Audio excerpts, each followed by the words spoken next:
Overnight, the January 6th committee releasing never-before-seen footage of Donald Trump the day after, outtakes of his taped address to the nation. Lawmakers arguing what Mr. Trump refused to say says it all. This election is now over.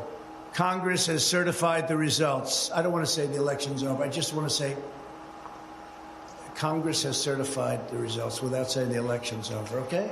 The footage shared by the January 6th committee, one of the most dramatic moments of last night's primetime hearing. My only goal was to ensure the integrity of the vote.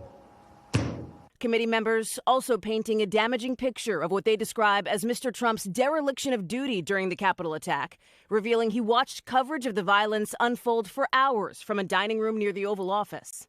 President Trump did not fail to act during the 187 minutes between leaving the ellipse and telling the mob to go home. He chose not to act. At the same time, over at the Capitol, agents guarding Vice President Mike Pence frantically searched for a path to safety. So if we're going to leave, we need to do it now. As that anonymous White House official shared, the agents feared for their lives, some of them even saying goodbye to family members. The committee also focusing on Republicans' responses the day of the hearing, including Senator Josh Hallie, showing him before the Capitol attack, raising his fist to the crowd from behind a secure barrier, and later running in the Capitol as rioters attacked. The video playing to laughter in the room.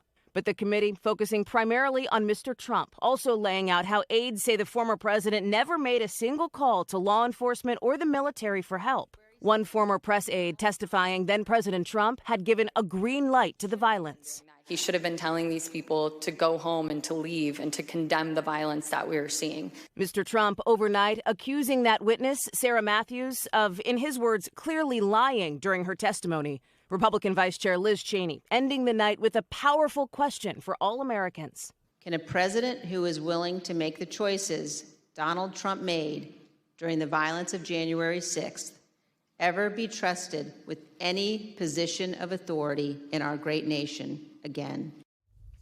In a series of about a dozen responses on his social media platform, Truth Social, the former president, among other things, called Congresswoman Cheney a, in his words, sanctimonious loser. He repeated his lies about election fraud and said the USA is, in his words, going to hell. He's clearly engaging with the hearings. He's watching to some degree with more of them. Savannah and Craig on the way come September. Yeah, and in fact, originally, this was supposed to be the conclusion of the hearings. Yeah, but we heard some of the lawmakers say last night they've gotten more evidence as the hearings have gone on, more witnesses coming forward. So what's the plan now? Yeah, specifically that the dam has begun to break, right? That's how Liz Cheney framed it, the vice chair of this committee. So we don't know what we're going to see. That's kind of an open question because the committee was really deliberate in the way that they crafted this sort of narrative arc over the course of these 8 hearings, 7 plus the surprise.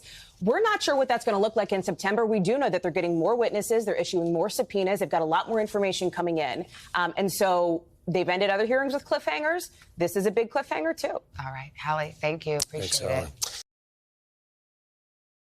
Hey, thanks for watching our YouTube channel. Find your favorite recipes, celebrity interviews, uplifting stories, shop our favorite deals, and so much more with the Today app. Download it now.